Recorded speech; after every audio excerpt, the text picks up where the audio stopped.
I don't want nobody talking to my biological child like that. So I'm not gonna talk to my stepchildren like that. You know what I mean? Right. Because I know how I would feel. You know what I mean? Well, you get Exactly, what you bro. give. You're right, bro. That discipline.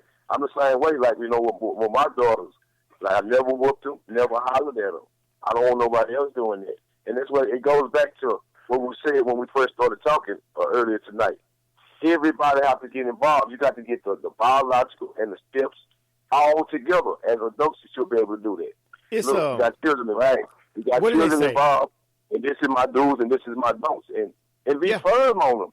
You know, What do they say, man? And then, buy in. No, I'm just talking about when you with a football team, right, or a basketball team, or any professional team. When they change coaching regimes and when they fire, when they have a whole new staff coming in, what do they say? We need you guys to buy in, right, to the system.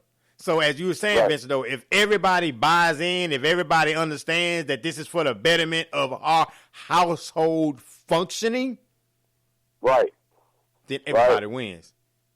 Everybody wins, right? The kids have 2 daddies and 2 mamas. There you go. Yeah, extra. My wife called herself my son's bonus mom. She said because she don't call herself a stepmom, she says it's bonus mom because he loves his mom and he loves her as well, and that's how she treats him, and that's how he treats her, and you can see that the love is there, And so when you see that, because that was important to me when I was dating before I got married and everything. My son wasn't just going to see any and everybody. My son wasn't just going to be around any and everybody, especially if I knew, no, they're going to be temporary. What do they need to meet him for?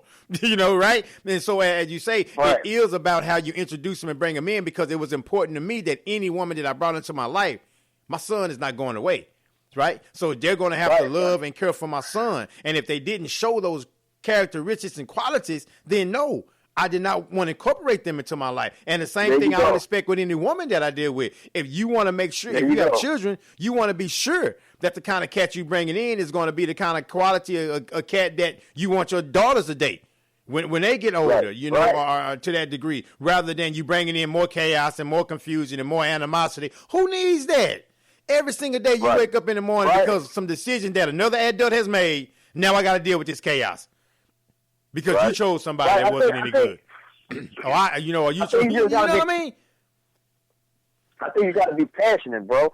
Just like we're passionate about speaking and stuff, like children, bro. And this is very important because, a child, a lot of times children have behavioral problems because things happen at home, how they being mistreated. And, like, we know these cases, bro. I remember even growing up, you see how people, but see, my mama, man, hats off to my mama, man. I love my mama because my mama already laid it down, bro. Like, you know what I mean? She laid it down, like, nobody was going to mistreat us. They will have to go. That's how real she was. But really, bro, when you look at today's society, a lot of times these women will put these guys first above their kids. You know what I mean? But me, I always consider, like you said, Sheldon, the woman that I pick, I always consider, because she's going to set the example for my daughter, too. You got to be ready. I'm looking at the big picture.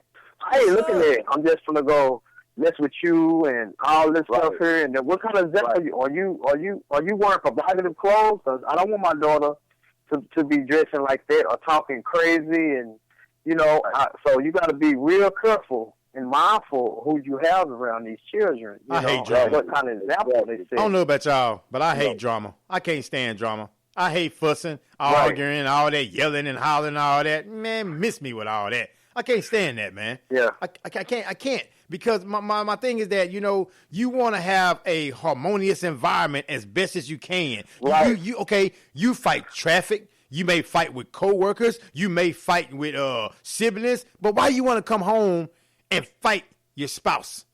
Fight your children. Fight just for what's right. Because, again, there wasn't a game plan. No one sit down and said, these are my expectations. These is what I desire. These are the things that I want. What do you want? What do you desire? Oftentimes, again, man, we don't consider the children because they are children. We don't think about them because, they're young, they'll be all right. No, they won't be all right. Just because they don't talk about it, they may not be able to fully articulate what they're saying, right?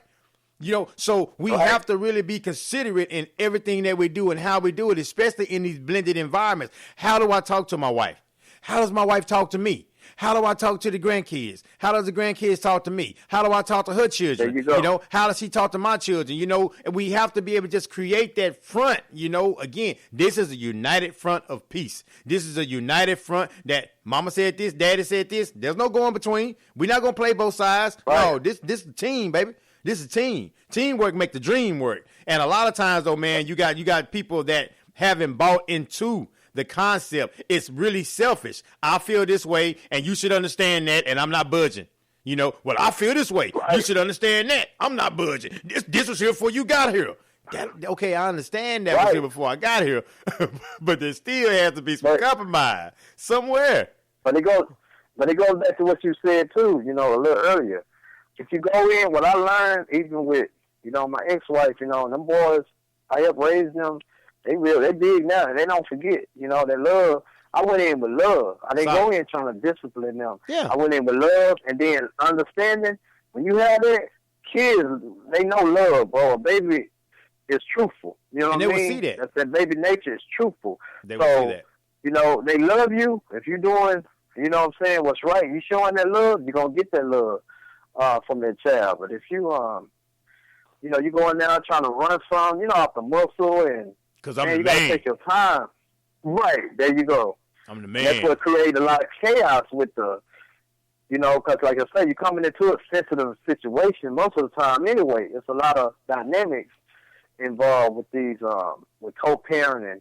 And then a lot of time, bro, but I'm going to say this, it seems like most of the time, it's sad, but it's always one that's bitter. You know what I mean? It's very rare. This relationship, when it ends, it usually be somebody that's bitter or, you know, they got a grudge, and that's the one who you don't want to see nobody else go on. You know, you had what you had. The thrill is gone. Like Pimp C said, when the thrill is gone, you want to hurt and try to hate, right? And you as kids, man. And that's what the problem be, and that's caused a lot of confusion, bro. You know the thing.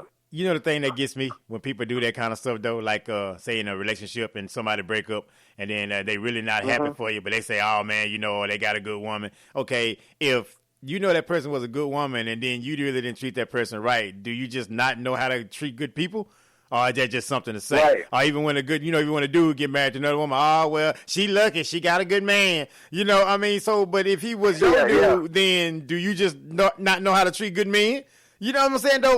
When I hear people say stuff like that, I view that as kind of hollow, right? Because it's like if you really knew that, then that person, you wouldn't be the ex, right? You be still there. If everybody had the knowledge and understanding of how good a person was, how lovely a person was, then you mean to tell me you didn't know that? There wouldn't be no room for nobody else if you valued that person as you say out loud. So sometimes I think some of that is lip service, man. You know, for people, and then that causes even further. I'm sorry. Go ahead. But sometimes people take stuff for granted too, and then you grow in different stages. Definitely, so, you know what I mean? Right about that too. Saying, I agree. You'll realize it later. I agree with you saying, because like, you know, a lot of people they grow, and it's a new thing too, because like. Especially like a lot of, in defense of a lot of sisters that's single, you know, after being single so long, subconscious or unconsciously, they used to just doing everything. So it takes time when a man come around and, you know, want to help them. You know, some people, you know how people are, a lot of times they be like, man, just relax. You ain't got to do everything. Man. You know? And bottom line, nail on the head. Like you say, teamwork. But see, as you say, though, if they've been single, if they've been single for that long, though, as you say, I still talk to my wife about that right now because she was like single for a lot of years before she got married again, you know? And so it's like, hey, I'm here. Hey, I'm available. You don't have to do that. Oh, I'm just used to doing this. You know, as you say, it's not any slight on you. It's just habit, right? Oh, this is the way we do it. Right. Okay, because you think about it. When most people go to their parents' house, what do they say? I'm going to my mama house. My mom, yeah, bro, we talk about this, right? You understand what I'm saying? So it's always that mom is on the forefront. So mom has a do. Mom is the one. Mom is the go-to person. Yeah, the dude is around, but mom is the doer. You know, this guy's here, but mom, she's the one. So sometimes I think they don't know how to relax, as you say, and let hey, let's co-parent. Let's co-do this thing. You don't have to do 100%. You can just do 50-50 and you're good. But if you're used to doing 100, like I said, it's kind of hard, man. And then also, if you had relationships to where you did relax a little bit just to get it thrown in your face, or relax with somebody that wasn't as responsible, and so you become a little bit, hey, last time I let my guards down, it didn't work well. And so, like you say, man, it's a process. It's a process, and it takes patience. And as we always talk about, it takes love, man, genuine love for the situation that I truly want to be here. I truly want to be with you. I truly want to be a parent to those children that you have. I want you to be a parent to the children that I have. It just really takes that mate of mine. And then we talk about again, man, teamwork. Sit down and have a conversation. All right. And also, man, with that, man, in those wanting that healthy relationship or wanting that healthy marriage, man, the key to it also, man, that God got to be the center of it, man, because if you don't have a creator in the center of it, man, it's eventually going to crumble on you, bro. Right. And that's the whole purpose of the union. So, I mean, sometimes, Exactly. We enter into these relationships and these marriages, man. Sometimes we forget what the union is about. Yes, we wonder why they don't work. And don't get me wrong. Some things run its course. You know what I'm saying? Some, like Brandon said, you grow in stages. Some grow and others don't. And sometimes you can literally just grow apart. And even with that, though, we gotta try to learn, man, not to be bitter toward each other in these situations. You know what I mean? Just try to make the best out of these situations and not be bitter about them. I say this all the time. When kids involved, man, that should be the primary focus. Same thing, man. Every situation in life is going to make you either better or bitter. You choose. Right. You choose. Right. Choose. Right. And I want to say this, man. It's another dynamic as my wheels just turning. Because, Shelton was touching on something earlier about how, not knowing or if you knowing the person was good. So I was sisters out there who may have children, and I'm speak straight from the street segment. A lot of brothers been gone a long time, coming from jail and prison. I always kind of bring that up. I can speak for myself. When I went in at 18, got out 31. So really, I still had a sense of arrested development. I didn't know this. I'm matured in a lot of ways. But a lot of times I went out here in the world, so I hadn't did things you have done, Shelton. Me and Vincent, we can speak on this. But, a lot of things you had experienced in your 20s, I missed all that. Yes, so, sir. I wanted to get married and all that. But, see, that wasn't a thing. That was a thing, too, that affected my relationship, too, growth and development. Because I still, in some ways, was immature. You know what I mean? Yeah. So I'm saying this because a lot of these sisters let y'all to brother. I'm saying when they've gone for a long period of time, not a couple weeks or whatever. So you really need to let this brother get out and experience life and grow instead of jumping into a relationship with this person because he may sound good. You got good intentions, but you haven't really lived. You probably not know how to show that affection as much because you've been around other dudes, you know what I mean? Kind of make you numb to this stuff. So let this brother re-enter society and, kind of work on himself. And I think I had good intentions going in my marriage, but a lot of that affected the relationship, not knowing to handle real-life issues sometimes, bro. That's getting frustrated, not knowing which way to go at that time. So... But now, I know I'm ready, but I'm just speaking on this. Let them brothers live a little time. Well, I love them. I want to jump in now, and they end up bad. You get a baby, and it can end up real bad. You know what I mean? Yeah. So I'm just kind of touching on that, bro. Yeah, and to say just what Brandon just said, man, to y'all sisters out there, there's somebody that's dealing with some of these brothers, man, that's been incarcerated like that.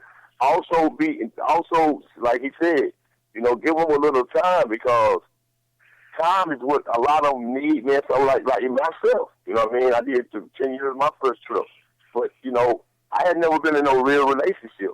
You know what I mean? I had been in a real relationship. I hadn't paid no bills. I didn't know what it was like to literally be the man of the house.